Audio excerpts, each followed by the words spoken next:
Where She Fell. Chapter 6. The creature comes shooting out after me, snarling and spitting. It lands a few feet away with a yelp, then leaps immediately to its feet. It's worse now that I can see the dog-like thing in the orange light. It has colorless fur and pink eyes, about the size of a large fox, but it's much more solid, with thicker legs and a broader chest. Its ears slick back against its head and drool oozing from its snarling mouth. I curl into myself because I can't get up. Something's broken and it hurts so much. The animal knows it's got me beat.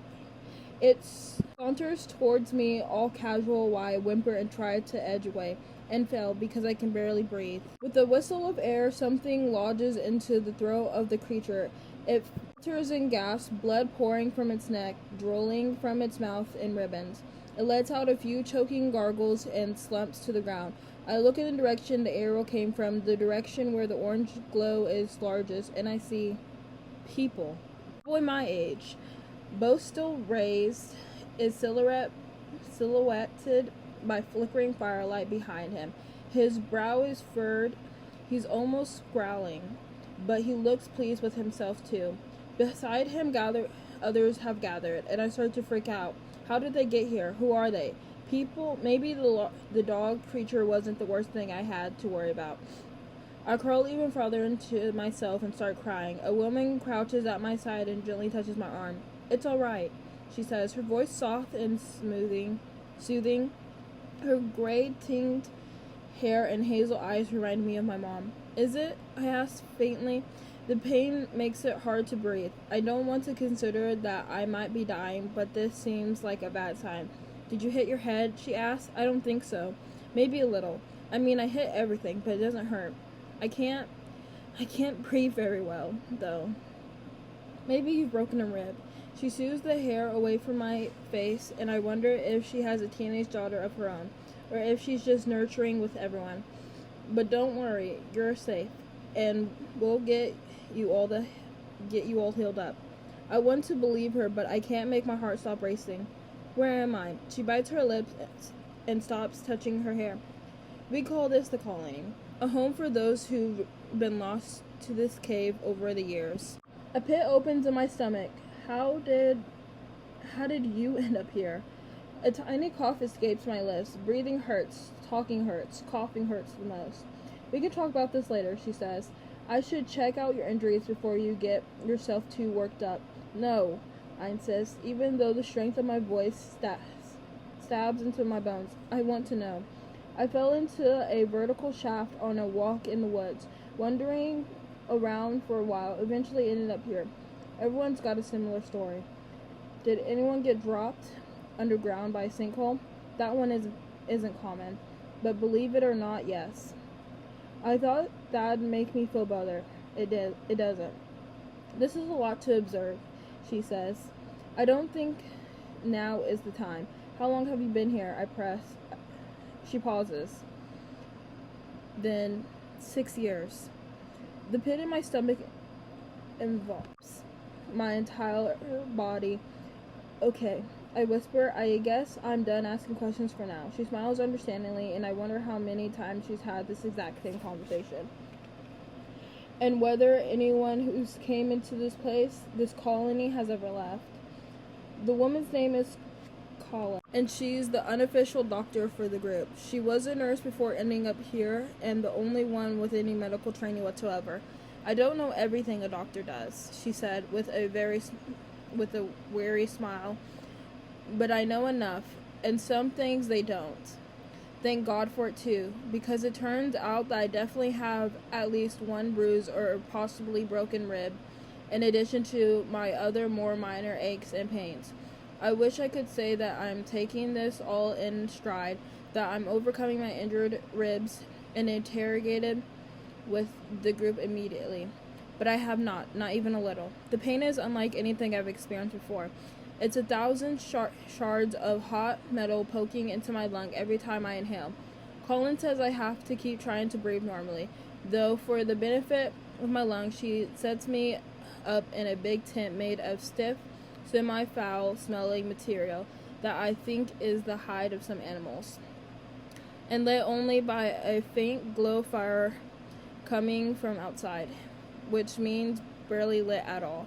I lie flat on my back on top a cot that looks like something you might use while camping. It's definitely not handmade. Colin stays in the tent for a while, fussing over me, smoothing my hair.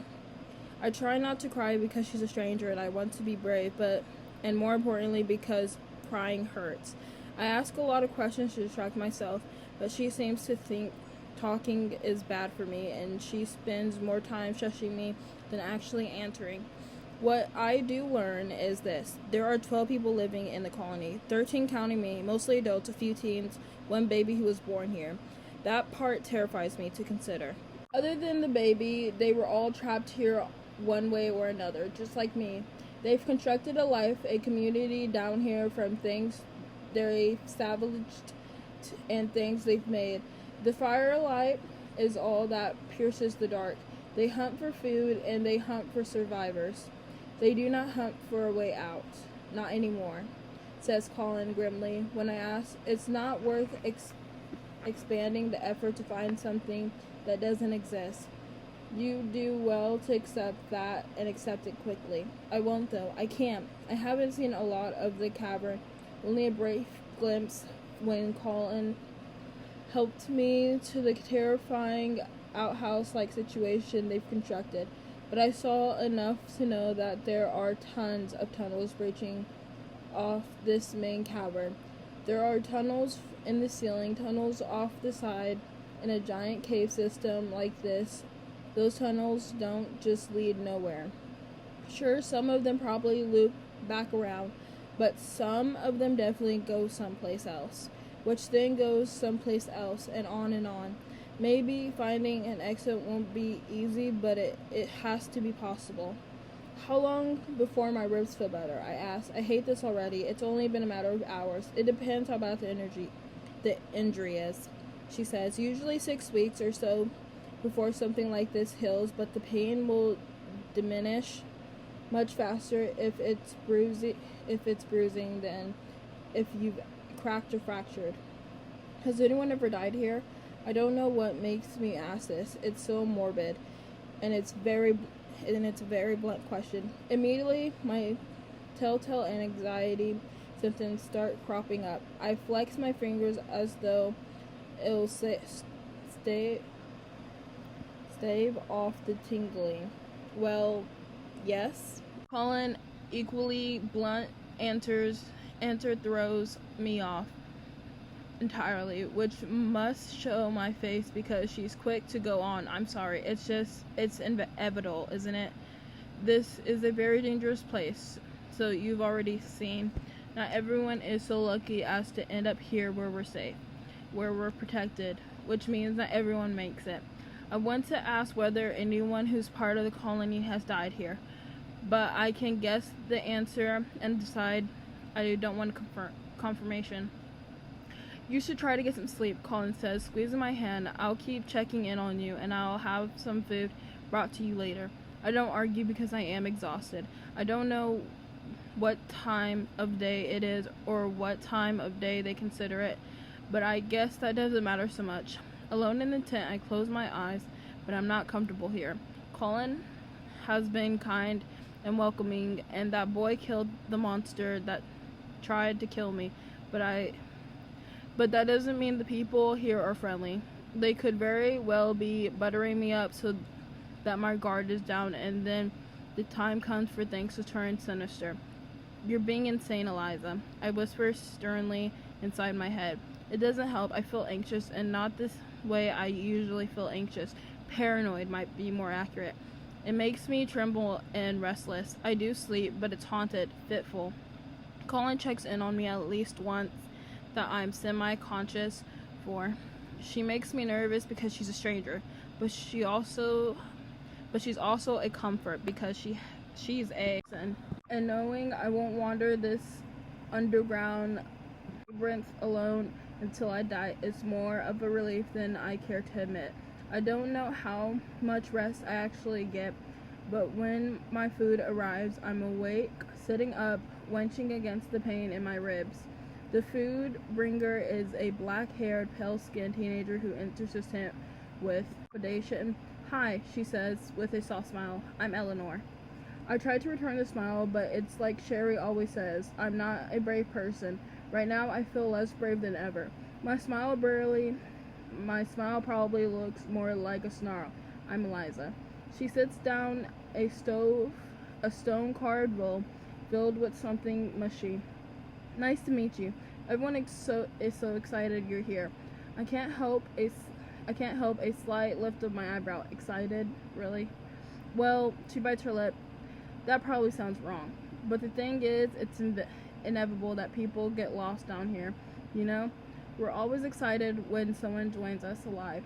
It's super preferable to finding them not so alive later." "Fair point, I guess." "In the interest of keeping you alive," she says, with a weary smile, "have some dinner." I eye the bowl wearily. The whitish substance steams, so it's cooked. I guess Eleanor looks so eager I try not to seem reluctant when I scoop up a bite with a roughly spoon-shaped piece of stone she handed me. I chew slowly, trying to figure out what this tastes like. It's meat, I think. The general texture and looks reminds me a little of fish or crustacean, maybe. The flavor is pretty bland. It's definitely not fish, though, or crustacean, or anything I've ever eaten. I want to know what it is, but I don't. "You're wondering what you're eating, aren't you?" "Yeah," I admit it. "Insects." "Oh, gross, gross." I stopped chewing. Now, before you knew what it was, did eating it bother you? I swallow and the lump of meat settles like stone. I guess it didn't. How are there enough bugs down here for all this meat? They're, not ordinary insects. They're pretty large. Don't worry, though. They don't come into our cavern. We have to hunt. We have to hunt them. That isn't really soothing. She laughs, a surprised sound. She didn't expect me to make a joke. "Yeah," she says. "I guess it's not." I force down more of the insects, reminding myself that before I knew what it was, I found the taste bland but inoffensive. "So, how long have you been here?" I ask, hoping I'm not being too nosy. 2 years. I was 16. That information surges like acid in my veins. I'm 16. I can't fathom losing the next 2 years of my life to this cave. 2 years, I repeat, and you've never found a way out. "There isn't one," Eleanor says very confidently. "But you'll stop minding after a while," she smiles, taking my bowl. "I know right now it feels awful. It also does at first. But then you start to love it eventually. I am never going to love a place that keeps me from my family, from my home. But I don't say that. It is a very interesting cave system," I say. "You've been to a lot?" "So many. I really love rocks and caves and the earth. I was planning to study geology in college." "Well, Eliza," Eleanor's face stands, squeezing my arm, "you might do better than anyone expected." She leaves and a pit lodges in my stomach. What does she mean by that?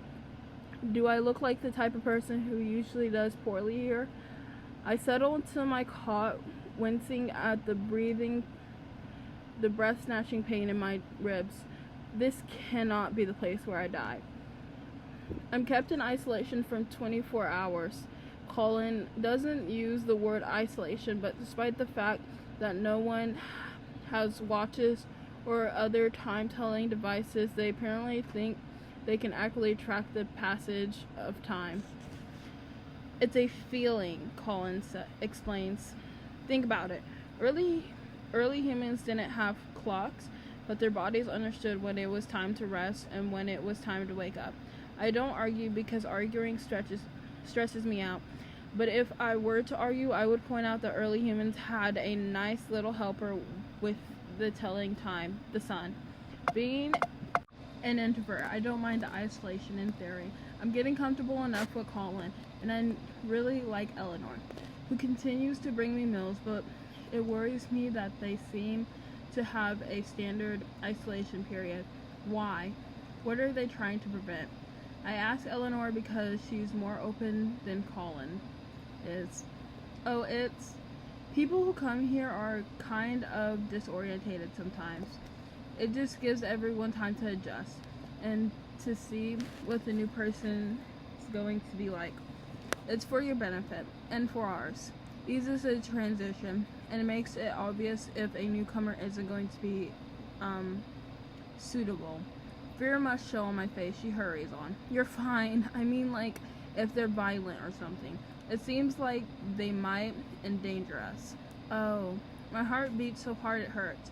For a moment, I was convinced he was using this as a lead-in to tell me I'm not welcome to stay.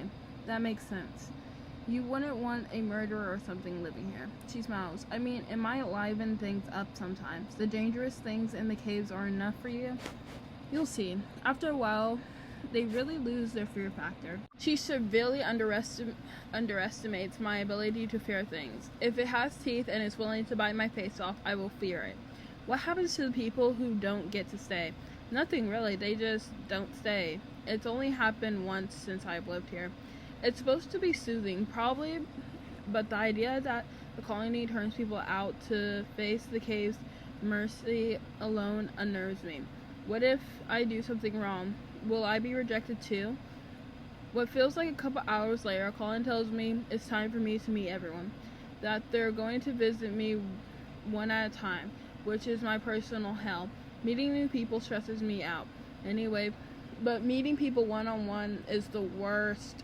I panic. I get clammed up and I sound like a moron. Which is exactly what happens when the residents of the colony start trickling through. I meet a lot of people whose names blur together, and then I meet Grayson. He's the boy who shot the creature, and he's extremely cute. Sharp angled face, green eyes, broad smile and shoulders, rumpled brown hair.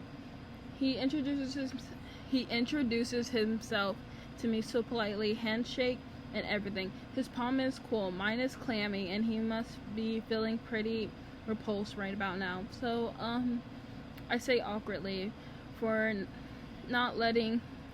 Oh. So, thanks. I say awkwardly for not letting that thing eat me. He laughs. It would have been pretty gross mess to clean up. It was probably a pretty gross mess to clean up anyway. Though, I guess less scattered pieces or whatever I hear. Myself babbling, but cannot convince my mouth to close itself. The beginning sensation of panic lodges in my chest. I've met too many people, and I haven't yet grasped what was happening to me, and why couldn't Grayson have been a 40-year-old man so I don't have this confusing flutter in my stomach. Anyway, I continued, totally breathless. I really thought I was going to die, and I'm not all ready to die, so... You're welcome, he says, fidgeting like maybe he doesn't know what to do with my appearance and with my appreciation. And I can say I'm glad you're here, because that's not a thing to be glad about, but I'm glad you made it. And welcome to the colony, Eliza. When he leaves, I'm relieved, but also sort of wish he would have stayed. He was kind, and his voice had a softness to it, a soothing quality. Colin returns with an understanding smile. Was that everyone? I asked, trying not to sound too eager for the introductions to be over. I wasn't keeping close track of the numbers, but I must be close at least. Just about, says Colin. For now, yes, it's everyone. You're starting to look a little tired, and I think... She breaks off mid-sentence when a man barges into the tent. Glenn, she says in a warning tone, but he pushes past her anyway. Welcome, he says. I think it's supposed to be friendly, but his tone is cold. Thank you? You arrived here with a backpack? Yes? Excellent. What did you bring? My backpack sits next to me on the bed, and I clench it to my side. Glenn seems to realize then he's frightening me. His severe expression softened. I'm sorry, he says. It's just that we share supplies here, so if you had anything that could be useful to the group... Oh, I bite my lip. Sharing seems like the right thing to do, but at the same time, I'm reluctant to give up any of my stuff. Well, I lost my headlamp, but already found it. Glenn smiles. Oh, okay, well, I have another flashlight. Unzip my backpack and pull it out. Glenn takes it, peering inside my backpack. So, is that a first aid kit? A pocket knife? You came prepared. I hand them both over. And my jacket. Spare outfit, batteries, snacks, and water bottle too. He lets me keep my phone. Then we got to my journal. Oh, paper, he exclaims. Excellent. A rare commodity. I can't. I'm not giving you this. I'm sorry. But, Glenn.